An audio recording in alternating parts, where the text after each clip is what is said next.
Yes guys, and welcome back to the channel. Yesterday was day one of free agency, and today is another day and there's more news. And the first bit of news we're going to get onto is Gordon Hayward. So as we know, the former 2017 All-Star opted out of his $34 million contract with the Boston Celtics last Friday, I think. And today it's been confirmed by Woj that he has now joined the Charlotte Hornets and LaMelo Ball in Charlotte, Michael Jordan's team as we all know. And the Hornets, with LaMelo Ball now, Devontae Graham and now Gordon Hayward, they're going to have a very competitive team. They're going to be pushing for the playoffs. Woj said free agent Gordon Hayward is signing a 4-year, $120 million deal with the Charlotte Hornets.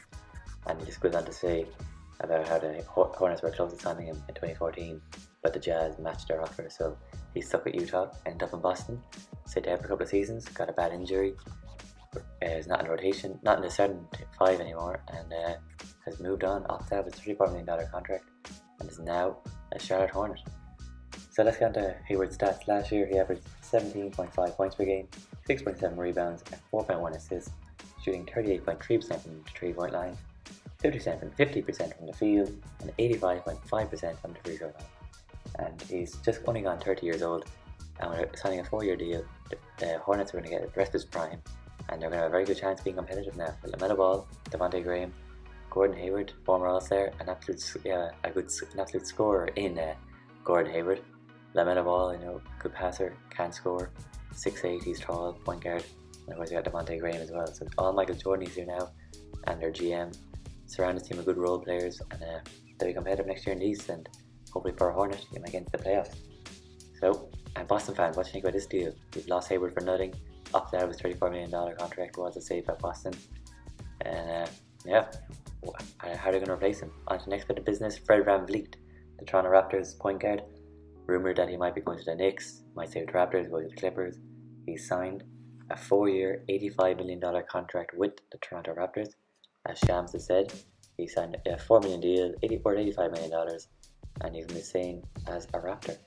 Last year, Fred VanVleet averaged 17.6 points, 3.8 rebounds, and 6.6 assists, and shooting 39% from the 3-point line, 41% from the field, and 84.8% from the free throw line.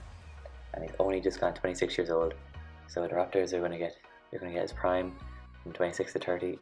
Great deal for Toronto, and a great deal for VanVleet. He said he was on a couple of weeks ago on the JJ Redick podcast, and he said he wanted to get the bag. He got $85 million. I'm sure he'll be happy enough with that. And all the best for him. He was part of that 2019 Toronto team that won the NBA championship against the Warriors, so he's earned his money, and best of luck to him in Toronto. Now yesterday we heard a lot of news with the Lakers. Montrezl Harrell was a notable signing, and Wesley Matthews also. They also traded for Dennis Schroeder, but today we heard about Avery Bradly. He opted out of his $5 million contract with the Lakers and today Shams has said free agent Avery Bradly has agreed to a 2-year and $11.6 million deal with the Miami Heat.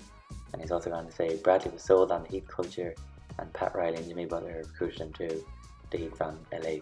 Now, as a Lakers fan, I'm very disappointed in this Avery Bradley. Even though I didn't play in the bubble with us last year, massive impact on the defensive end, especially with the Lakers last year. And that great game against the Clippers just before lockdown, where he scored over 20 points against the Clippers. And last year, get back to Avery Bradley in a minute, last year he averaged 8.6 points per game, 2.3 rebounds, 1.3 assists, shooting 44.4% from the field, 36.4% from the 3-point line, and 83.3% from the free throw line. He's only 29 years old. So, as I said, he opted out of his $5 million player option to Lakers on Friday. Now, I'm not surprised he's left if he's been offered $11.6 million for 2 years, because Avery Bradley, the most he could have got with the Lakers, because they own his bird rights, is just over $6 million, while he's getting almost double that by joining the Heat. And Heat are still going to be a contender in the East, so on Avery Bradley's point of view, it's a good move for him.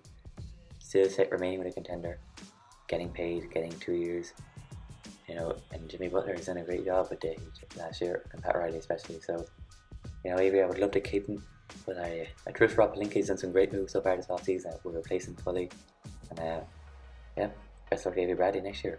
Sticking with the Lakers, we all knew this for a while. Rajon was going to leave. It's been confirmed. He said today he gave his thanks to the Lakers organisation. He's off. Hopefully for me he goes to the Atlanta Hawks and not the Clippers. But best of luck to Rondo. I love him. they didn't believe in the playoffs last year. Yeah, best luck. The next free agent signing is Jay Crowder of the Miami Heat last year. They got Avery Bradly in. Jay Crowder has left. They offered him a 2-year deal. He took it, but he didn't take that. Instead, he took a 3-year deal with the Phoenix Suns worth $30 million. Shams has said free agent Jay Crowder has agreed a 3-year deal with the Phoenix Suns. Now, before we get into Jay Crowder, his stats from last year: 10.5 points per game, 5.9 rebounds, and 2.5 assists, shooting 40% from the field, 34.3% from 3, 77.6% from the free throw line, and he's 6'4". But last year with the Heat, he's part of that team who made all the way to the NBA Finals. This is a great pickup for the Suns. As I said in my CP3 video to the Suns, which I'll leave a link in the description for, how will the Suns do next year? We got CP3, Devin Booker, and DeAndre Ayton as their core, and I said they need to bring in good role players, and Jay Crowder fits that bill perfectly.